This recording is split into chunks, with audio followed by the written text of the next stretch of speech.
السلام عليكم ورحمة الله وبركاته. ازيكم حبايبي؟ عاملين ايه؟ يا رب تكونوا بخير. قبل ما ابتدي الفيديو بتاعنا متنسوش تحطوا لايك وشير وسبسكرايب عشان يوصلكوا اي فيديو جديد. يوم النهارده كله نشاط وحيوية وطاقة ايجابية. النهارده بس صحينا كده الصبح بدري، كان اليوم بتاعنا جميل وتحفة جدا وكله كده فعلا نشاط وحيوية. النهارده بقى هنعمل ايه؟ هنعمل شوية محشي يستاهلوا بقكم. بس قبل ما نعمل اي حاجة او نبتدي في اي حاجة نخش نصلي الاول، وبعد كده ايه نخش نشوف احنا هنعمل ايه. برضو بقى ايه هنفطر، هنصلي ونفطر وبعد كده بقى نشوف ورانا ايه. اول حاجة بقى ايه احمد صلى وابتدى قعد يتفرج على كرتون علاء الدين، وانا بقى عقبال ما هو ما كان بيتفرج انا بقى كنت بعمل ايه، كنت بحضر الفطار. بس فضلنا نتفرج على علاء الدين شوية وكده. طبعا يا جماعة لسه مرحش شاف اي فيديو يروح بسرعة يشوفوا اي فيديو فاتكم، تروحوا بسرعة تشوفوه. طبعا احنا فضلنا نتفرج على شوية كتار خالص على كرتون علاء الدين، وبعد كده قمنا بعد ما كان خلص قمنا بقى ايه نشوف هنعمل ايه. عملنا فطار، هنعمل فطار بقى كده دلوقتي مع بعض. بس نتفرج شوية على علاء الدين وبعد كده نعمل الفطار بتاعنا. فضلنا يا جماعة فعلا نتفرج حبة كتار خالص.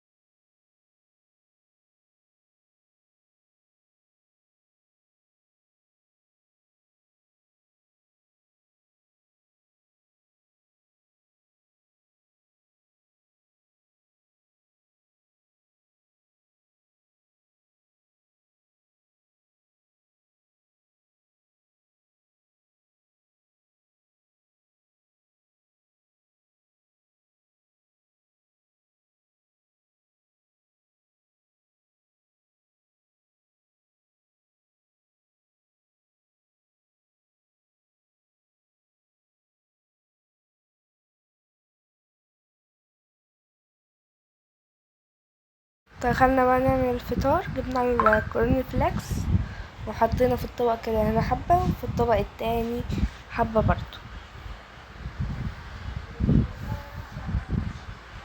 بس هنحط بقى عليهم اللبن وتسكروه زي ما انتم عايزين. حطوا السكر على حسب الرغبة. هنا كان السكر مظبوط وهنا برضو السكر كان مظبوط.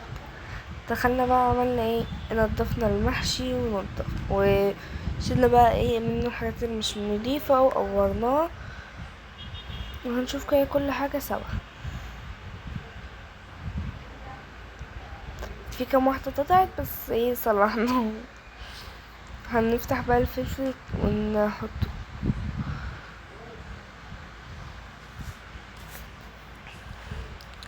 جايبين برضه فلفل احمر صغير عشان ايه مبحبش اصلا الفلفل اوي، يعني بدوقه في الصغير ده بيبقى ليا.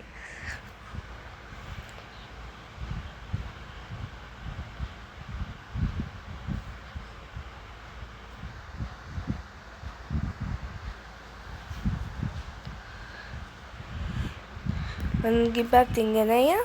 انا بحب بقى اشيل الراس لوحديها وبعد كده يعني نقورها.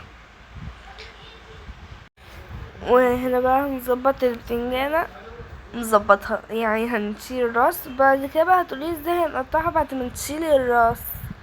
هقولكم هنقطعها ازاي. طبعا هو بيبقى اصلا فيها علامة كده صغنونة بس انا ماليش دعوة بالكلام ده. بتاخدوا حتة صغيرة كده من فوق، هي بس تشيلوا التسليسة بس وتشيليها بتبقى جميلة خالص.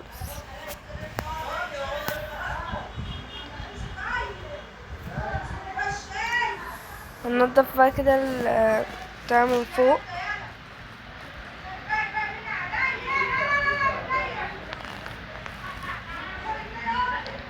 بعد بقى ما هننضفها نعملها.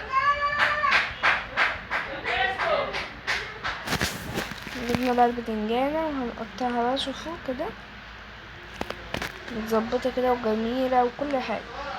كان طعمه يا جماعة لا يعلى عليه. هنبتدي بقى نطريها وبعد كده نقورها، يعني هنطريها الاول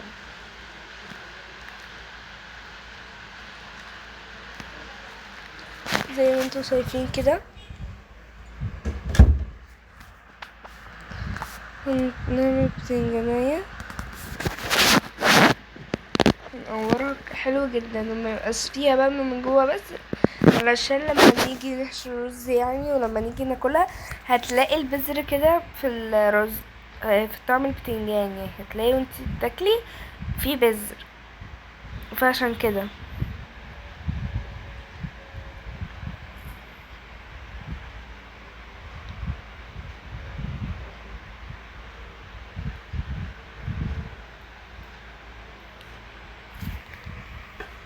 نفضل بقى ايه نقور حتى نخلص البتنجانية وتكون نضيفة من جوه.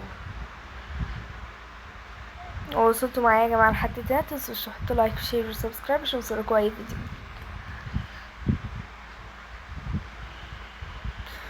بس كده بعد ما قورنا البتنجانية هنجيب بتنجانية تانية نعملها برضو قدامكم. طبعا بعد ما نعمل كام بتنجانية ونخلص الكمية كلها نرجع لكم. ننضفها كده البتنجانة حلو ونطريها. بعد ما نطريها هنقورها نفس الحكاية تاني بس بالراحة عشان لو اتقطعت بجد هتتعبكم جدا. انا اتقطع مني كذا واحدة بس الحمد لله يعني ظبطتهم من فوق، لو اتقطع بشيل حتة تاني كده صغيرة بس.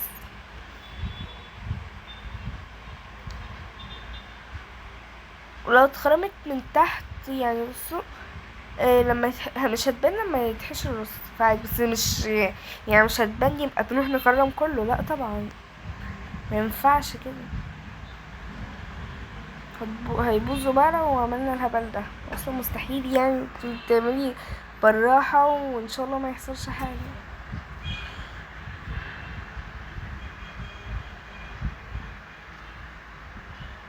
نور بقى كده حلو، ما تستعجلوش عشان تقوموا تتفرجوا على حاجة او تعملوا حاجة وايه والبتنجان وتخرموا البتنجان او تبوظوه من فوق، فعشان كده بالراحة بقى خالص. هنا بقى اتقطعت معايا من فوق فهنشيل بقى ايه حتة كده صغيرة. طبعا هنا بوظتها خالص يا ريتني كنت سبت القطعة. بص بقى لو احنا هنا بننضف عادي، لو ما فيهاش بقى الراس يعني بصوا فلفلاية صغيرة اوي بجد، لو الفلفلاية بقى ما فيهاش راس هنعملها ازاي؟ بالسكينة يعني عادي تتشال، هوريها لكم برضو. بصوا انا بوظتها اصلا.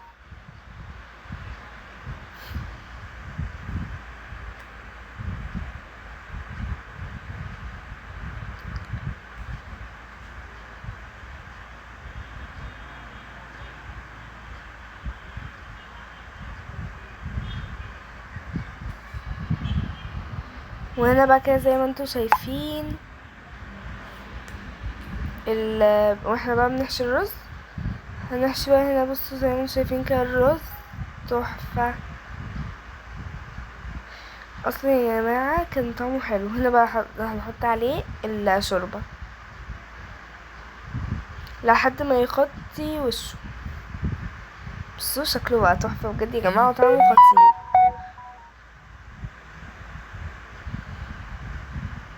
بصوا شكله تحفة جدا بجد، تسلمي طعمه كمان كان جميل بجد. بصوا شكله وطعمه يعني الشكل غير الطعم.